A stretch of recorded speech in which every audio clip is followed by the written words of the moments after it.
4-5 साल बाद प्राइस ऐसे होंगे कि nobody can catch very easily. Location always matters. तो रियल एस्टेट कमोडिटी में जो एप्रिसिएशन 4 साल में हो जाता है वो आपको कहीं और पैरेलली नहीं मिल सकता. बाद में रिग्रेट हो सकता है कि पहले Of course, क्यों yes. नहीं लिया.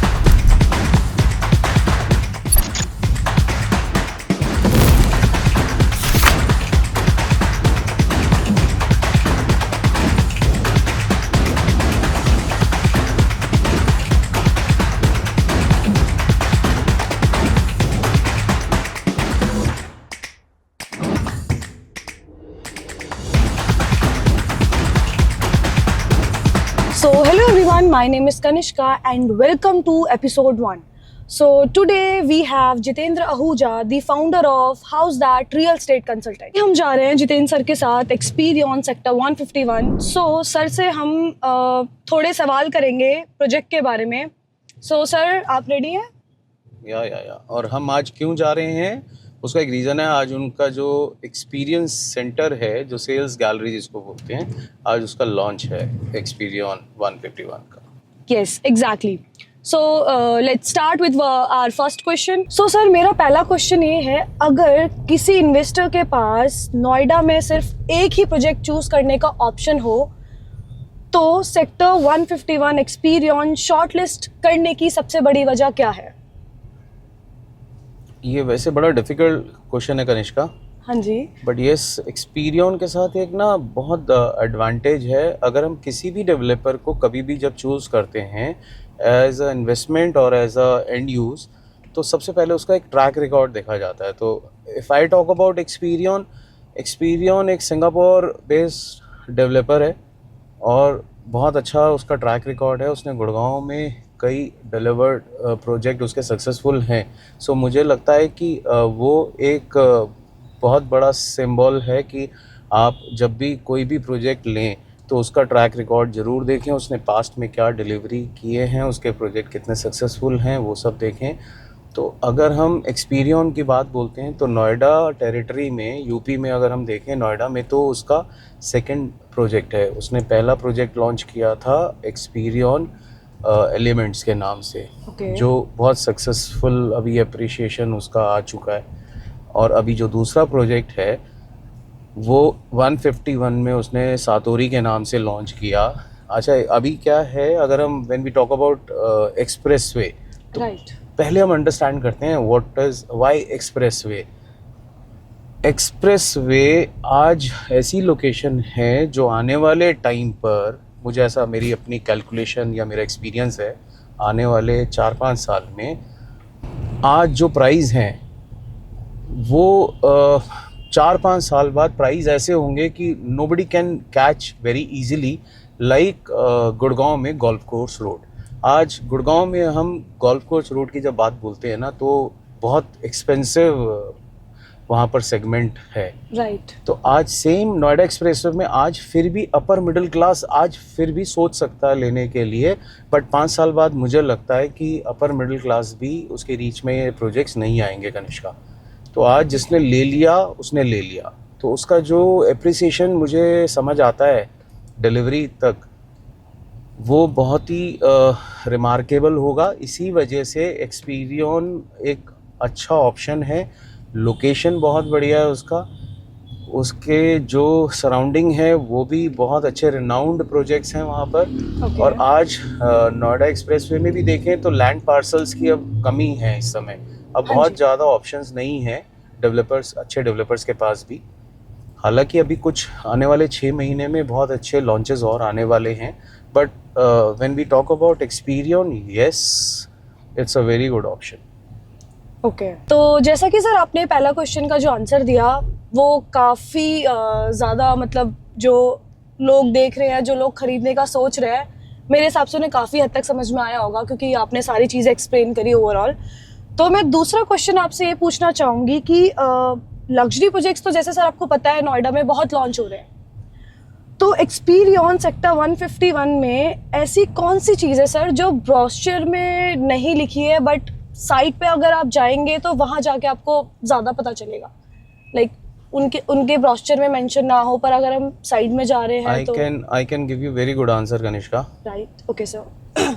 आज ऐसा कभी कुछ नहीं होता कि ब्रोशर में ना लिखा हो। RERA is nowadays very stringent. Okay, every developer has to mention everything in brochure first of all. तो ब्रोशर में सब कुछ लिखा होता है, बट एक चीज़ हमेशा ब्रोशर से अलग होती है जो ब्रोशर में नहीं होती, वो है personal experience, live experience. Exactly. तो वो जब आप लोकेशन का फील लोगे ना, feel can not described in brochure.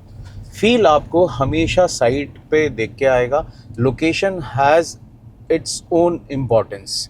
तो लोकेशन जब जाओगे नहीं, जस्ट लाइक मैं एक एग्जांपल देता हाँ हूँ, जी। 5 स्टार का किसी का भी हम खाना खाते हैं, क्या बढ़िया खाना था, जब तक आप खाओगे नहीं उसका taste you can not experience. Right. तो सिमिलर वे जब आप किसी भी लोकेशन में जब आप जाते हो और उसका फील देखते हो, it's a corner plot, it's a 2 side corner plot experience वाला। तो आप जब यहाँ पर एक प्रोजेक्ट खुद से देखते हो ना, तो आपको खुद फील आता है कि yes it is a very good location actually. दूसरा, जब ये जापानीज़ थीम पे बनेगा, सो एक्सपीरियंस अगर हम देखें, गुड़गांव के कुछ प्रोजेक्ट्स हैं, जैसे विंड चैंट एक प्रोजेक्ट है, आप जब जाके देखोगे तभी आप उसको फील कर पाओगे, उसको लाइवली फील कर पाओगे। सिमिलर वे आज सातोरी जब डिलीवर होगा, जब आगे आगे इसका प्रोग्रेस होगा, कंस्ट्रक्शन होगा, तो आप जब देखेंगे ना इसमें, तो जिस थीम पे ये बना है, ये जापानीज़ थीम पे है, so I think it is remarkable, it is it's very amazing. मतलब आप एक्सपीरियंस ही करें इसको आगे आने वाले टाइम पे। सो मुझे लगता है आने वाला टाइम ही इसका विटनेस होगा। हाँ और जी। ये अपने आप में एक शानदार प्रोजेक्ट निकलेगा। ये तो सर आपने बहुत सही बात करी कि जब तक हम साइट पे जाके वो चीज़ फील ना करें, करेक्ट, तो तब तक पता नहीं चलता चीज़ का। राइट। एग्जैक्टली। तो सर ये कौन सी लोकेशन, अभी कौन से एग्जैक्ट लोकेशन पे हम?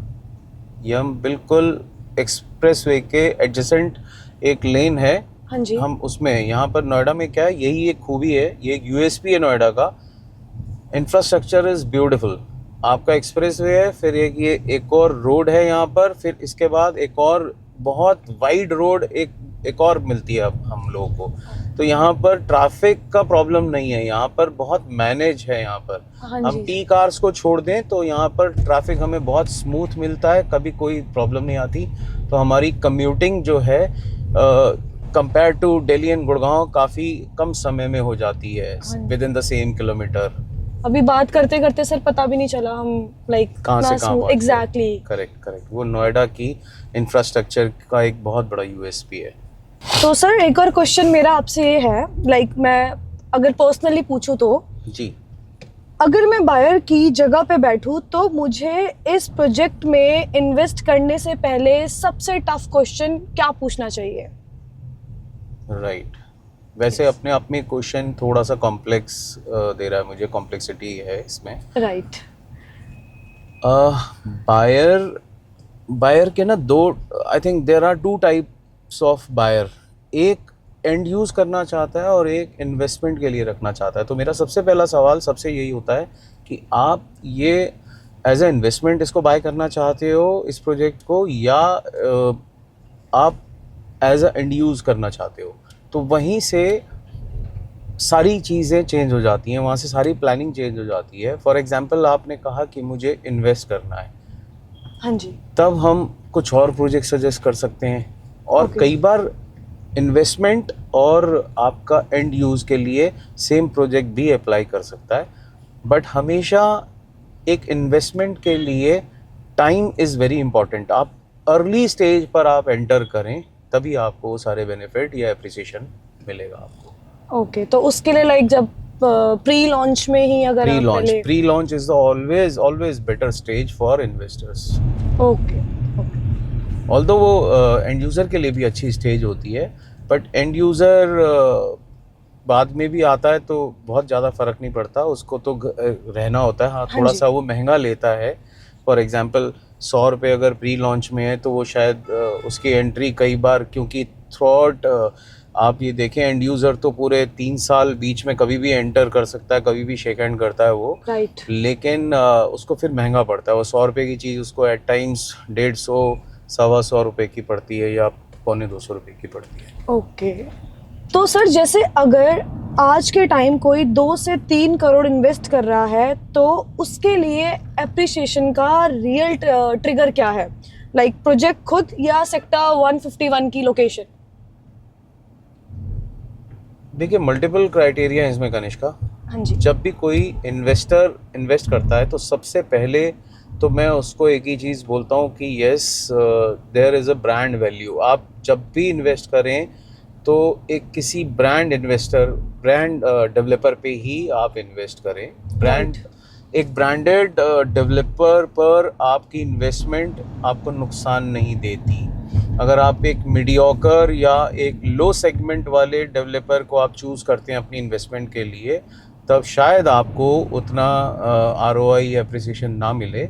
बट जब आप किसी ब्रांड पे आप पैसा लगाते हैं तो हमेशा आप विन विन सिचुएशन में रहते हो, पहली बात।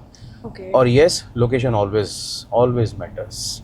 तो आप जब भी लें, लोकेशन और डेवलपर, इन दोनों क्राइटेरिया को ध्यान में रखते हुए अपनी इन्वेस्टमेंट डालें। रादर देन ये एंड यूज के लिए भी यही फॉर्मूला है।